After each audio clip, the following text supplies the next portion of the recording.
So first of all, we've got the product of powers. And basically all this is saying is that if you have two quantities that have the same base, see this bottom number is called the base, raised to a power, and you're multiplying them together, that's what product means, it means you're multiplying. All you do is you just add the exponents together, you keep the base the same. So let's look at some examples. If you have x squared times x cubed, see x squared is really like 2x's, x cubed is really like 3x's multiplied together, and you can see you have a total of 5x's, that's x to the fifth. But the shortcut is you just say 2 plus 3 is 5, x to the fifth. Okay, this one here you can see we've got 2x squared times 3x to the fifth. So we're going to multiply 2 times 3, which is 6. X squared times x to the fifth, you can see we have the same base, so we're going to add 2 plus 5. That gives us x to the seventh. So just remember, you keep the base, and when you're multiplying, you just add the exponents. That's the product of powers. Okay, the next one is the power of a power. So you can see what we have is we have a to the m, this whole thing raised to the n power. So you have an exponent raised to another exponent, or they call it a power to a power. And what you do here is you multiply the exponents together. You keep that same base, but you multiply the exponents. So an example here would be like x squared cubed. Now I'll show you why it works. See, when you cube something, that means you have 3 of them, right? And x squared means you have 2 of those. And you can count these all up, and you can see we've got 6 x's all multiplied together, so it's x to the sixth. But the shortcut is you just say 2 times 3 is 6, so x to the sixth. Okay, so power to power, you just multiply. Now we've got power of a product.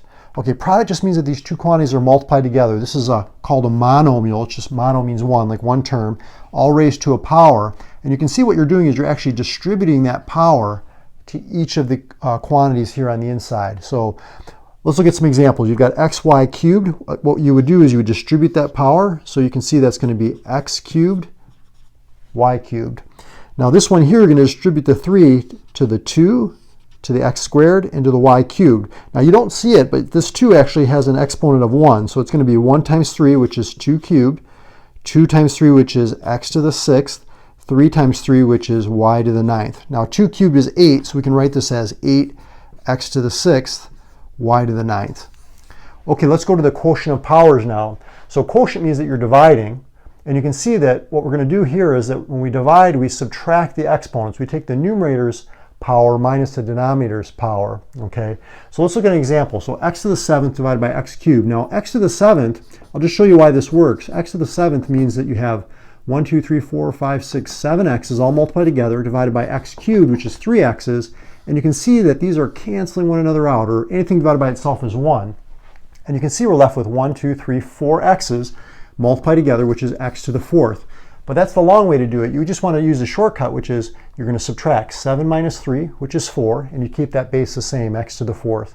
Let's look at another example. Here we've got 5x cubed over 10x to the first. Now the 5 over 10, you can just reduce this like a normal fraction. That's going to be 1/2. 3 minus 1 is 2, and where some students make a little mistake is they get confused. They say, do I put that in the denominator, do I put it in the numerator? You always put that result in the numerator. So you say x cubed, okay, divided by x to the first, 3 minus 1 is 2, x squared goes in the numerator. 1 times anything is itself, so you could just write this as x squared over 2. All right, now the power of a quotient. So a quotient just means that you're dividing two quantities, and you're raising them to a power, right? So that's the power part. So quotient raised to a power. And all you do here is you distribute that power to the numerator and the denominator. Okay, so let's look at some examples. So here we're going to distribute the 4 to the numerator and the denominator. Power to a power, we multiply. So 2 times 4 gives us x to the 8th. 3 times 4 gives us y to the 12th. So pretty simple. You just distribute to the numerator and the denominator. A little bit more challenging one. Here you're going to distribute the 2 to the 3. And that's something that students often forget. They forget to distribute to the number as well as the variable. Okay, and same thing here. And you're going to also distribute the 2 to this 3 and to this 5. So 3 squared is 9. 2 times 2 gives you x to the fourth. 5 squared is 25. And 3 times 2 is y to the sixth. So power to power, you just multiply those exponents together. Okay, now we're going to the zero power property, and that's that anything to the zero power equals 1. And if you want to understand that a little bit better, just take a simple example. Like say you had x cubed divided by x cubed.